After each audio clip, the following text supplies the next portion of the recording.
여러분, 살면서 누군가를 용서하는 거, 이거 진짜 어렵지 않나요? 대체 어디까지, 몇 번이나 용서해야 하는 걸까요?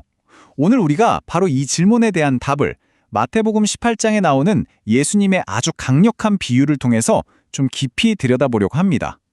우리가 받은 용서가 얼마나 큰지, 그리고 그 용서가 우리 삶에 무엇을 요구하는지에 대한 정말 놀라운 이야기입니다. 자, 그래서 오늘 이야기는요, 크게 5부분으로 나눠서 살펴볼 거예요.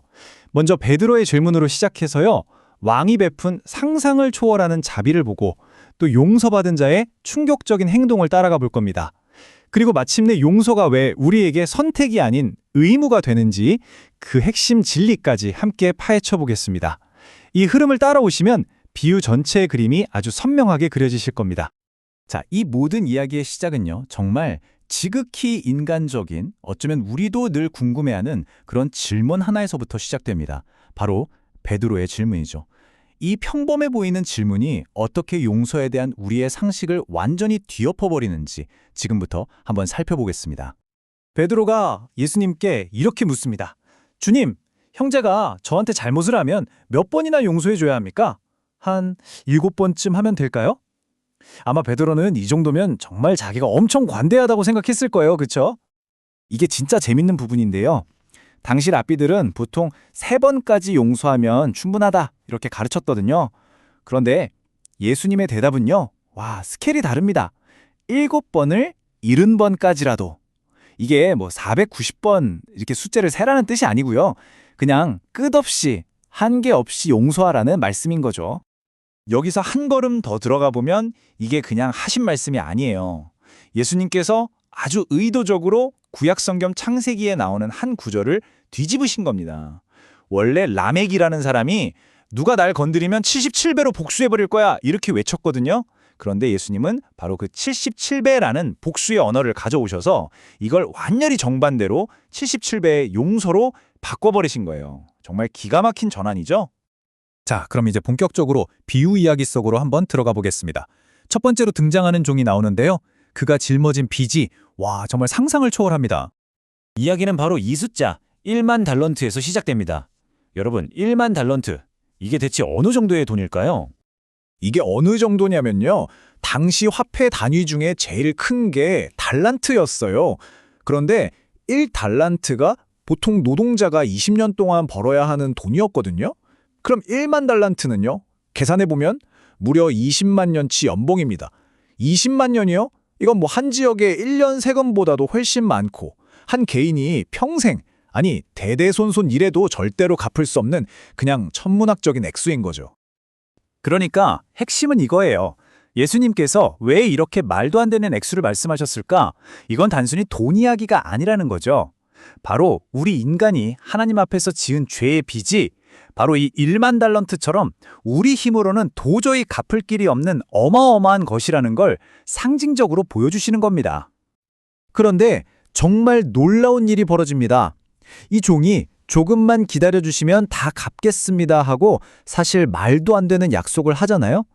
그런데 그러니까 하나님을 상징하는 이 왕은요, 그를 그냥 불쌍히 여겨요. 그리고 그 어마어마한 빚 전부를 그냥 없던 일로 해줍니다. 조건 없이 그냥 탕감해 준 거죠. 자, 이야기가 이렇게 해피엔딩으로 끝나면 좋겠지만 그렇지 않습니다.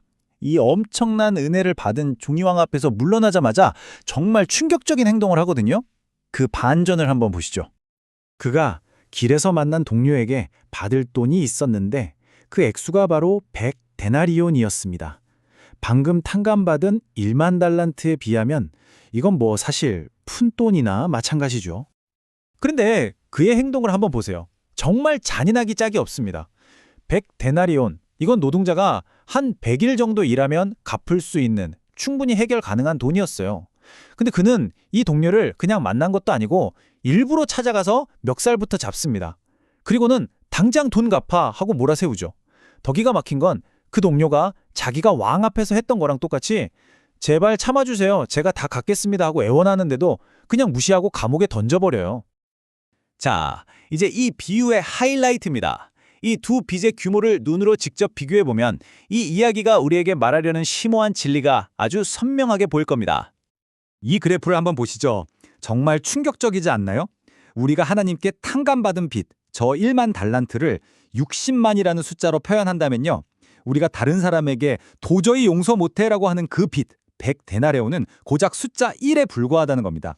60만 대 1, 이 압도적인 차이. 이게 바로 이 비유의 핵심이에요. 우리가 다른 사람에게 받은 상처나 손해는 우리가 하나님께 용서받은 죄의 크기에 비하면 사실상 없는 것과 같다는 그런 말씀이죠. 이 엄청난 비교가 우리에게 가르쳐주는 복음의 진리가 바로 이 세 가지입니다.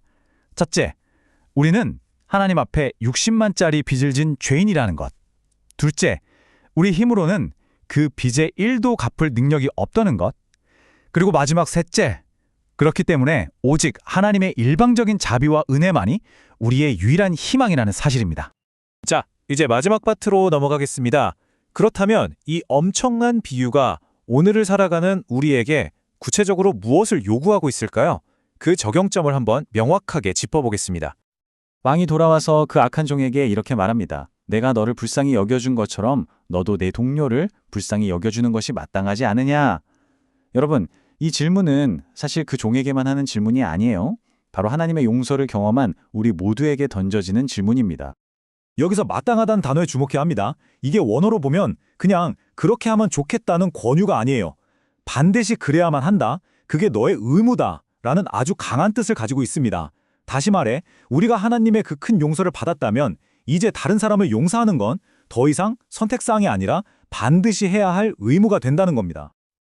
그리고 우리가 다른 사람을 용서해야 하는 이 의무는 그냥 뜬구름 잡는 이야기가 아니라 아주 튼튼한 4개의 기둥 위에 서 있습니다.